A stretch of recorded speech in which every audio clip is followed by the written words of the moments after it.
Mari Bapak Ibu kita akan berdoa kepada Tuhan. Sungguh kami mensyukuri akan setiap kebaikan demi kebaikan yang boleh Tuhan nyatakan di dalam hidup kami sampai pada saat ini, ya Tuhan. Ketika kami boleh bersama-sama berkumpul pada pagi ini, kami telah mengagungkan Tuhan, menikmati kehadiran Allah yang telah mengundang kami untuk beribadah kepada Tuhan.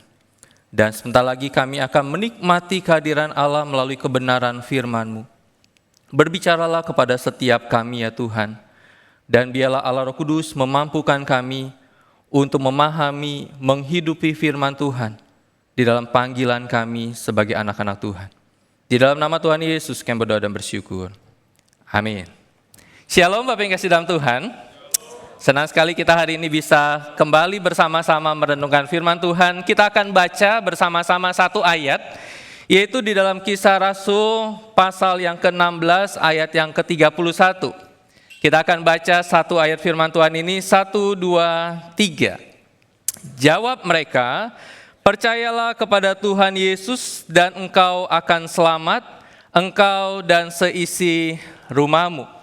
Bapak Ibu, di dalam segala kemajuan yang dimiliki oleh manusia di tengah-tengah dunia ini, maka ada sebuah isu yang begitu kencang yang dialami oleh keluarga-keluarga. Secara khusus, bukan hanya keluarga Kristen seperti itu, tetapi keluarga-keluarga yang hampir ketika mereka tinggal di perkotaan, dan ini menjadi sebuah isu yang cukup kental, yaitu fatherless. Bapak Ibu, ketika kita bicara tentang fatherless itu apa? Fatherless itu adalah sebuah situasi di mana seorang anak tidak merasakan akan kehadiran seorang ayah di dalam hidupnya. Baik ketika ayah itu betul-betul tidak hadir di dalam hidupnya, baik ayah itu bekerja di luar kota dan kemudian anak itu bertumbuh tanpa kehadiran ayah, atau ayah itu ada nih di rumah. Ayah itu bersama-sama dengan anaknya, tetapi seorang ayah itu tidak hadir di dalam tumbuh kembang sang anak. Dan itulah yang dikenal sebagai fatherless. Di dalam situasi apa fatherless itu terjadi? Maka di dalam situasi seorang ayah yang tidak meluangkan waktu untuk anak. Bapak Ibu, kalau saya tanya para bapak-bapak di tempat ini, seberapa kita luangkan waktu untuk anak kita? Kita mungkin katakan, Pak, saya sibuk sekali. Berangkat pagi, pulang malam, saya berangkat anak belum bangun, saya pulang anak sudah tidur. Sehingga saya nggak punya waktu bersama dengan anak. Bapak Ibu, fatherless terjadi ketika seorang ayah tidak meluangkan waktu. Bukan sebatas memberikan waktu, tetapi meluangkan di tengah-tengah kepadatan untuk seorang anak. Seorang ayah yang tidak memberikan telinga untuk mendengarkan cerita dari anak-anak. Bapak, anak-anak kita itu ada fase-fase di mana mereka itu suka bercerita. Tetapi nanti ada fase di mana mereka nggak suka cerita sama kita. Ada waktu di mana mereka celoteh sekali, seperti ketika kita ngantar mereka ke sekolah, mereka celoteh banyak yang mereka ceritakan. Ya mungkin kita katakan, aduh pusing sekali seperti itu ya. Kita nggak mau dengar cerita ban mainan mobil-mobilannya lepas. Kemudian boneka-bonekanya matanya copot. Kita pikir, aduh itu cerita-cerita yang nggak perlu didengar. Tetapi jangan sampai fatherless itu terjadi ketika seorang ayah tidak mau mendengar kisah yang diceritakan oleh anak-anaknya. Tidak memberikan kehangatan melalui ciuman, pelukan, atau bentuk kasih sayang lainnya. Sehingga kita bisa melihat bahwa padahal seorang anak itu memerlukan semuanya itu. Memerlukan kondisi yang dialami dia bersama dengan ayahnya. Sehingga Bapak Ibu, inilah yang bisa saya katakan sebagai situasi di mana seorang ayah sibuk di luar. Kehadirannya dirasakan oleh orang banyak di kantornya. Kehadiran dirasakan oleh orang banyak di perusahaannya. Kehadiran dirasakan oleh orang banyak di tongkrongannya. Tetapi dia begitu alpa di rumah. Dan seorang anak tidak menyadari, tidak merasakan kehadiran sang ayah. Kenapa saya awali khotbah ini dengan kata fatherless? Karena kalau kita lihat konteksnya, maka di dalam Kisah Para Rasul pasal 16 bercerita bagaimana tokoh waktu itu, dia dipenjarakan dan dia berjumpa dengan kepala penjara Filipi. Bapak Ibu, orang-orang yang menjadi prajurit Romawi, maka mereka di masa muda mereka menjadi prajurit. Mereka berperang di medan perang, mereka menjaga perbatasan-perbatasan dari kekaisaran Romawi. Tetapi kemudian mereka ketika sudah tua, para prajurit ini umumnya mereka ditempatkan di penjara-penjara di bawah kekuasaan kerajaan Romawi. Sehingga para pria waktu itu bertanggung jawab dan seorang yang bekerja keras. Tetapi mereka ketika mereka pensiun, tentara Romawi ini menjadi kepala dari penjara. Mereka sudah senior, mereka sudah punya pengalaman perang, mereka adalah orang yang telaten memegang pedang. Tetapi ketika mereka sudah tua, mereka sudah tidak mampu lagi berperang, mereka sudah waktunya pensiun, maka mereka mencari pekerjaan, yaitu menjadi penjaga penjara. Dan kisah yang kita lihat adalah orang ini menjadi kepala penjara di Filipi. Bapak Ibu, ketika kita melihat apa sih masalah utama penjaga penjara, maka setidaknya 3. Yang pertama adalah penjaga penjara harus tinggal satu lokasi dengan tahanan. Namanya juga penjaga penjara, seperti itu ya. Kalau dia tidak tinggal satu lokasi dengan para tahanan, bukan penjaga penjara. Kemudian yang kedua adalah penjaga penjara hidup setiap hari di tengah-tengah kebencian para tahanan. Mungkin kita katakan gini, kenapa mereka dibenci oleh para tahanan? Karena para penjaga penjara adalah gambaran dari pemimpin yang telah memenjarakan mereka. Sehingga ketika para tahanan ini melihat penjaga penjara, para penjaga penjara yang melakukan hal yang tidak baik untuk mereka, mereka katakan gini, makanya itu hierarki itu. Makanya itu orang yang dipanggil atau orang yang diutus oleh pimpinan untuk menjaga kita, untuk menghukum kita. Sehingga mereka dibenci pada saat itu. Kemudian yang ketiga adalah penjaga penjara bertanggung jawab atas setiap tahanan. Dan kalau misalkan salah satu tahanan itu lepas, bebas, kabur, maka konsekuensinya adalah mereka dihukum mati. Bapak Ibu lihat, satu sisi mereka harus tinggal bersama dengan para tahanan, satu sisi mereka dibenci, satu sisi melakukan kesalahan, maka mereka dihukum mati.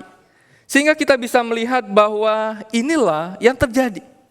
Dan kalau kita lihat mereka jaga di mana, maka di dalam kekaisaran Romawi itu penjara maka terbagi atas 3 bagian. Yang pertama adalah komuniora, yaitu sebuah penjara yang masih punya cahaya, masih bisa hirup udara segar. Jadi seorang tahanan yang ditaruh di komuniora adalah mereka masih bisa lihat matahari, mereka bisa lihat udara segar cuman dibatasi oleh tembok yang mereka nggak bisa keluar. Tetapi kemudian yang kedua adalah interiora. Mereka ditutup dengan jeruji besi dan kunci yang kuat. Mungkin mereka nggak bisa lihat lagi matahari. Mungkin mereka nggak bisa hirup akan udara segar yang seperti orang yang dipenjarakan di komuniora. Tetapi yang ketiga itu menarik, yaitu tulainium. Adalah penjara di bawah tanah, di mana para penjahatnya itu adalah orang-orang penjahat kelas berat, yang dimana mereka dipenjarakan, kaki mereka dipasung, dan mereka nggak lihat matahari, begitu gelap di penjara itu. Bapak ketika kita melihat Paulus dan Silas dipenjarakan, ditempatkan di penjara yang disebut sebagai tulainium. Tapi di tengah-tengah kondisi itu, Alkitab katakan, mereka tetap memuji Tuhan. Mereka tetap berdoa di dalam penjara. Mereka tetap menunjukkan identitas mereka sebagai anak Tuhan. Di tengah-tengah situasi itu kita tahu ceritanya bagaimana terjadi gempa bumi dan kemudian Paulus dan Silas dibebaskan oleh Tuhan. Bapak Ibu, kesulitan manusia adalah kesempatan bagi Tuhan itu berkarya. Tuhan berkarya melalui siapa? Tuhan berkarya melalui Paulus dan Silas, dia bebaskan mereka dari penjara itu. Tetapi juga Tuhan berkarya menganugerahkan keselamatan kepada kepala penjara Filipi pada saat itu. Sehingga ketika kita melihat di dalam ayat yang ke-31, Paulus dan Silas berkata gini, percayalah kepada Tuhan Yesus. Bapak Ibu, kata percaya di situ menggunakan kata pisteuson. Pisteuson itu apa? Perintah untuk keputusan yang sungguh-sungguh.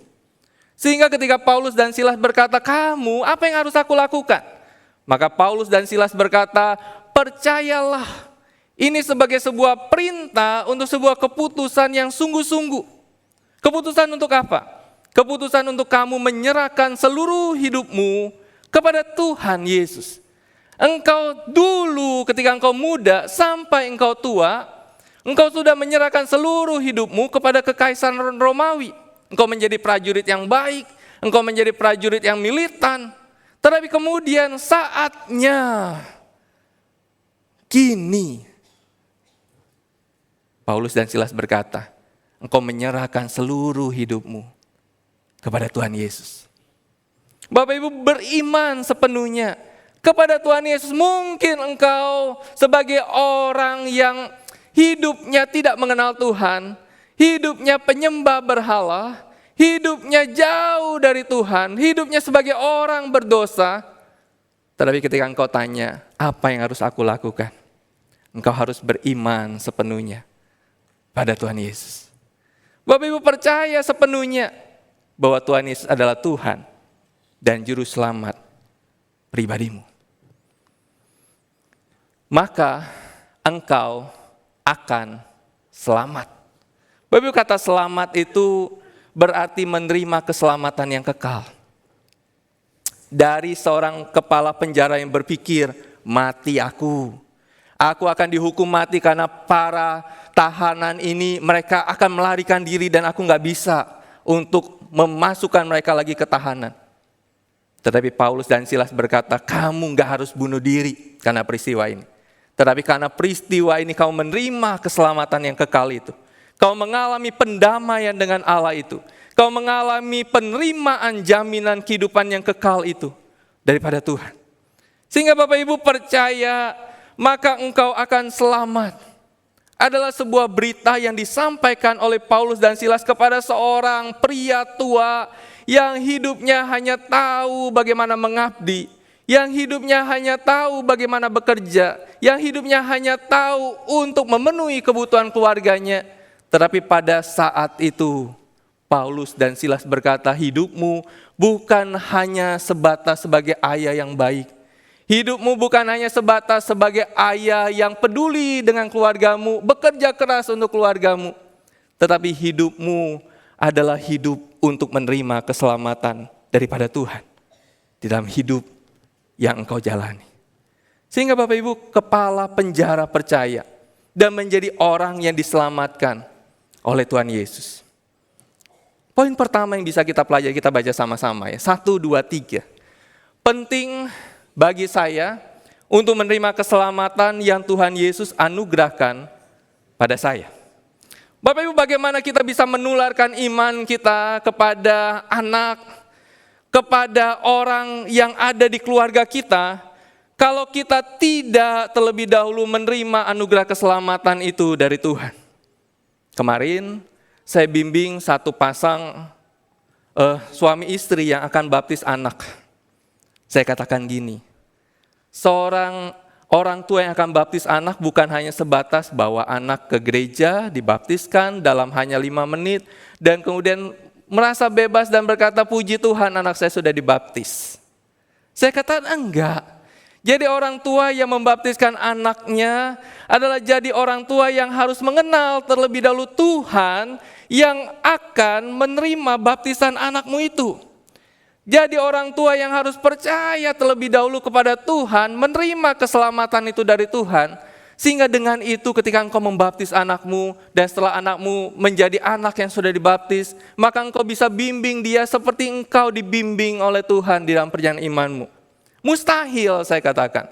Kalau engkau tidak percaya pada Tuhan, kalau engkau enggak sungguh-sungguh kepada Tuhan, kalau engkau betul-betul tidak pernah diselamatkan oleh Tuhan, tidak pernah percaya pada Tuhan, tetapi kemudian engkau berkata bahwa aku ingin anakku percaya pada Tuhan. Mustahil. Sebab banyak orang tua di zaman ini, mereka berkata gini, gak apa-apalah anak dululah. Percaya sama Tuhan. Bapak Ibu, 2 hari lalu saya diminta oleh seorang rekan hamba Tuhan di GKI untuk besuk jemaatnya yang dari Lampung. Dia dirawat di rumah sakit dekat Karawaci seperti itu.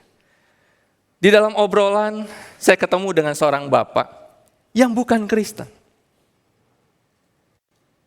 Tetapi dia punya anak yang awalnya bukan Kristen. Tetapi menikah dengan Kristen. Dan jadi Kristen. Dan bapak ini berkata gini, gak apa-apalah, urusan dia, keputusan dia. Bapak Ibu, itu di dalam konteks dia belum percaya pada Tuhan. Tetapi kalau kita ingin menularkan iman itu, kita harus punya iman dulu kepada Tuhan. Kalau kita nggak punya iman, apa yang bisa kita tularkan? Anak saya itu sering minta isiin saldo pulsa handphone. Alasannya supaya gampang hubungi yang jemput dia. Bagaimana saya bisa mentransfer, mengisi saldonya kalau rekening saya 0? Mungkin nggak? Tolong isiin saldo Dede, dia bilang gitu. Kemudian saya periksa nomor rekening saya, kemudian saldo saya 0. Mungkin nggak saya isiin anak saya saldo? Mungkin nggak? Mungkin aja sih, minta sama istri, gitu ya. Tapi kalau misalnya istri saya juga saldonya 0, mungkin nggak kami isi pulsa anak kami? Nggak mungkin. Sehingga anak kami tidak bisa aktif nomornya. Bapak Ibu, mungkin nggak kita mau menularkan iman, percaya kita, kalau kita tidak percaya pada Tuhan? Gak mungkin. Mungkin. Apa yang anak itu akan lihat? Apa yang anak itu akan pelajari? Padahal kita belum percaya pada Tuhan. Kemudian kita lihat. Paulus dan Silas berkata gini, engkau dan seisi rumahmu. Bapak Ibu, kata rumahmu itu menarik. Berarti gini, rumah, keluarga yang mencakup istri, mencakup anak, mencakup anggota keluarga yang lain, termasuk hamba, budak yang ada di rumah itu. Ini bukan berarti otomatis seluruh keluarga, ketika Paulus dan Silas berkata engkau dan seisi rumahmu, itu diselamatkan otomatis. Karena sang bapak percaya pada Tuhan, maka sang anak, istri, para budak di rumahnya langsung otomatis jadi anak Tuhan. No, bukan itu konsepnya. Bukan itu artinya. Tetapi ketika sang bapak percaya pada Tuhan, maka berita Injil itu pun harus didengar oleh sang istri. Berita Injil itu pun harus didengar oleh sang anak. Berita Injil itu pun harus didengar oleh para budak yang ada di rumah dari kepala penjara Filipi ini. Sehingga Bapak Ibu, ketika kita melihat di dalam bagian ini ayat yang ke-32 dikatakan gini. Lalu mereka, Paulus dan Silas, memberitakan firman Tuhan kepadanya, kepada kepala penjara Filipi itu, dan kepada semua orang yang ada di rumahnya. Paulus dan Silas dipakai Tuhan untuk memberitakan Injil kepada kepala penjara Filipi. Tetapi tidak hanya berhenti pada itu, tetapi dia memberitakan Injil juga kepada orang-orang yang ada di rumah dari kepala penjara Filipi itu. Kita lanjut lagi dalam ayat yang ke-33b dan 34b. Dikatakan di sana seketika itu juga, ia, kepala penjara Filipi dan keluarganya, dibaptis. Karena percaya pada Tuhan, dibaptis. Ia sangat bergembira. Bukan bergembira karena sudah berjumpa dengan Paulus dan Silas. No. Tetapi dia bergembira bahwa ia dan seisi rumahnya telah percaya kepada Allah. Kegembiraan yang meluap dari orang yang hidupnya hanya untuk bekerja, Tetapi melalui itu dia berjumpa dengan Paulus dan Silas dan Allah bekerja membuat dia bisa percaya pada Tuhan. Bukan hanya dia, tetapi juga seisi rumahnya bisa percaya pada Tuhan. Bapak Ibu, penjaga atau kepala penjara bukan hanya menganggap penting keselamatan untuk dirinya sendiri, tetapi juga untuk keluarganya. Penjaga penjara menyadari bukan hanya dirinya yang perlu keselamatan, tetapi seluruh anggota keluarganya pun perlu keselamatan. Saya 3 tahun belakangan ini menjadi pembina pasutri di GKI Karawaci.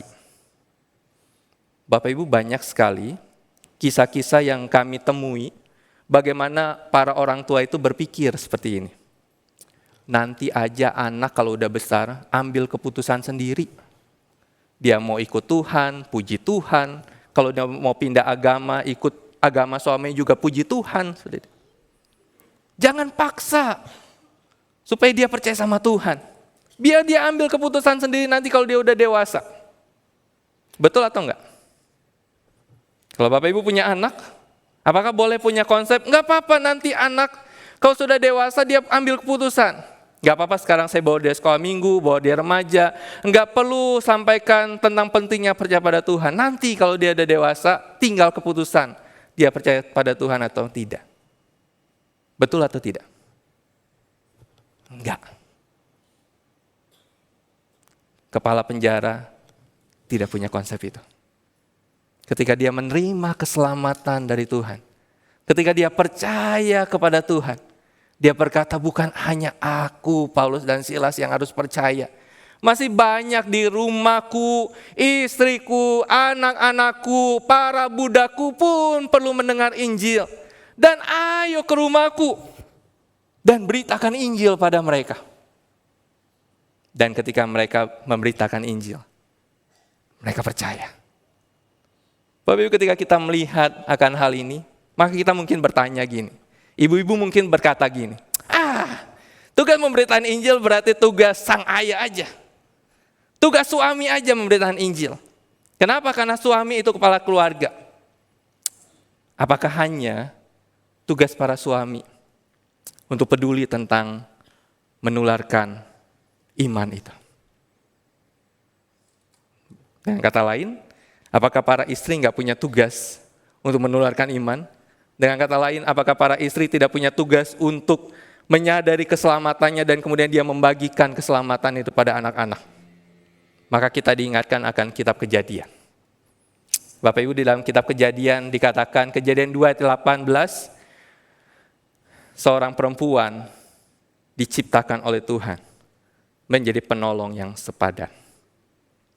Seorang istri diciptakan Tuhan, ditaruh di tengah-tengah keluarga menjadi seorang istri dan seorang ibu untuk menjadi penolong yang sepadan. Penolong yang sepadan dalam kaitan apa? Perempuan diciptakan Allah sebagai pasangan pria untuk mengerjakan mandat ilahi.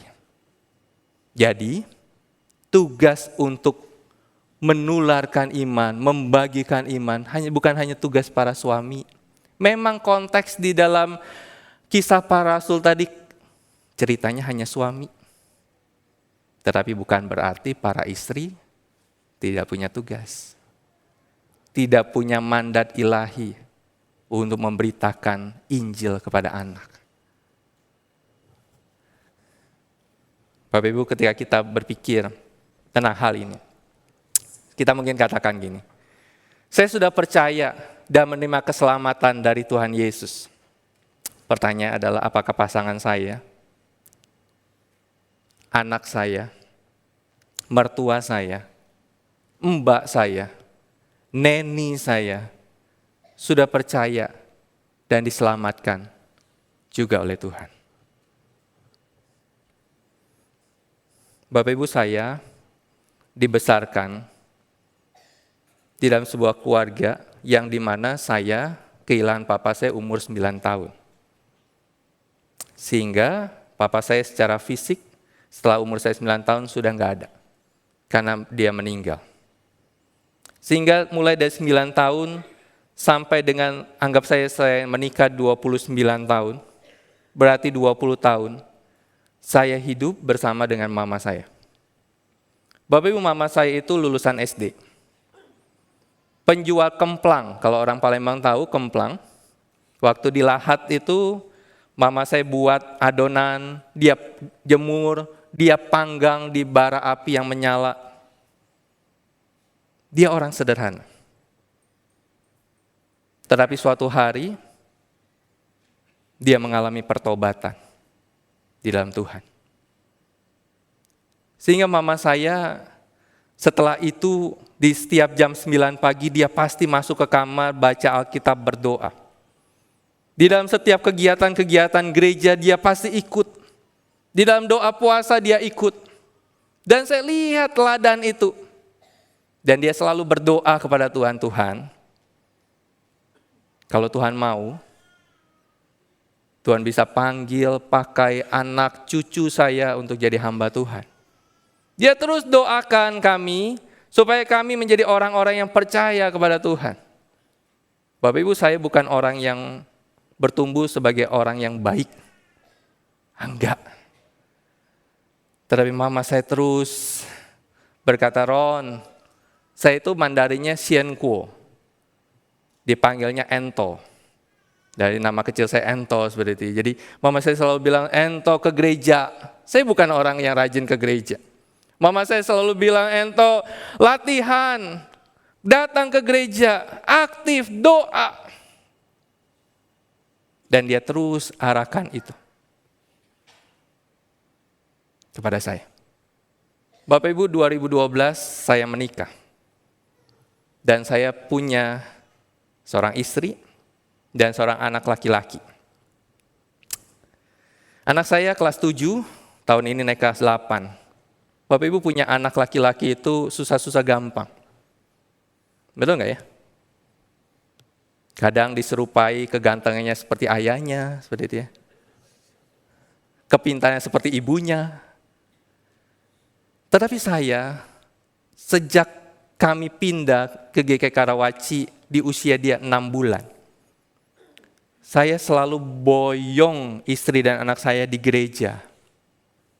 Dari pagi sampai malam. Kadang ada hamba-hamba Tuhan tanya, kalian gak pulang? Di antara kau 2, kau 3? Enggak, saya bilang. Saya terus mendorong dia bilang, aduh capek sekolah hari Minggu pagi, tapi saya bilang harus bangun. Kita ke gereja. Dan kemudian saya katakan, apakah kamu percaya pada Tuhan? Saya ingin memastikan, karena saya nggak ingin.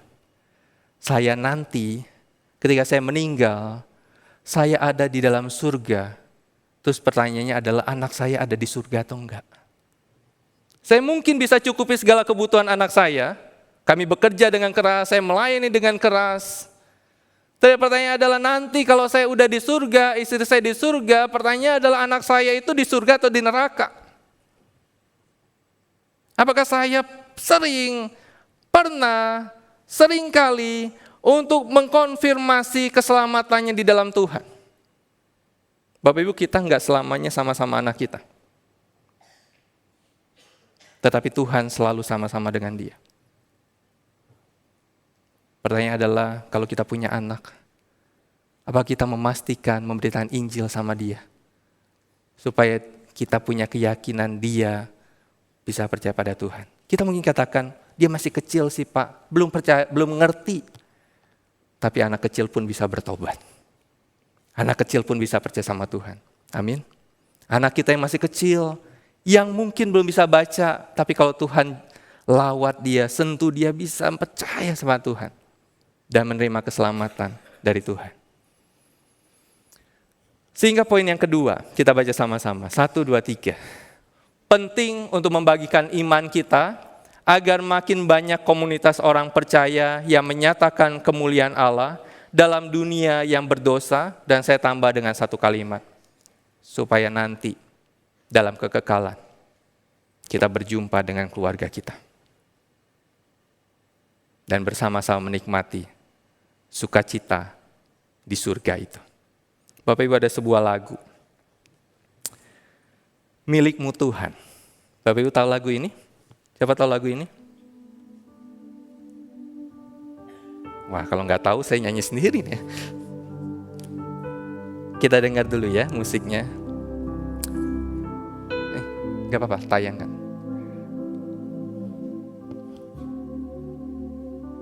Oke. Kami bersyukur atas rancangan-Mu yang terbaik dan terindah bagi kami.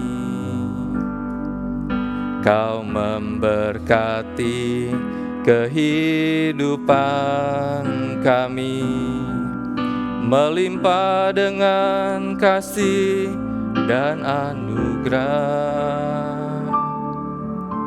Kami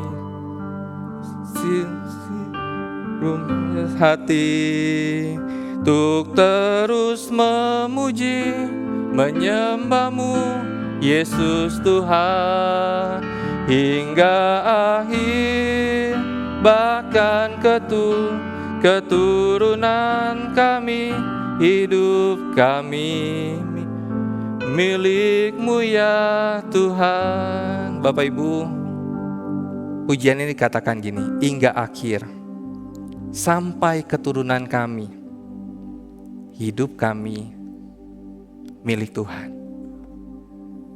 Biarlah kita sungguh-sungguh percaya sama Tuhan. Kita sungguh-sungguh hidup di dalam Tuhan. Dengan itu, kita bisa membagikan iman itu kepada anak kita setidaknya, kepada mertua kita setidaknya, sehingga mereka bisa percaya sama Tuhan dan diselamatkan oleh Tuhan. Kita berdoa.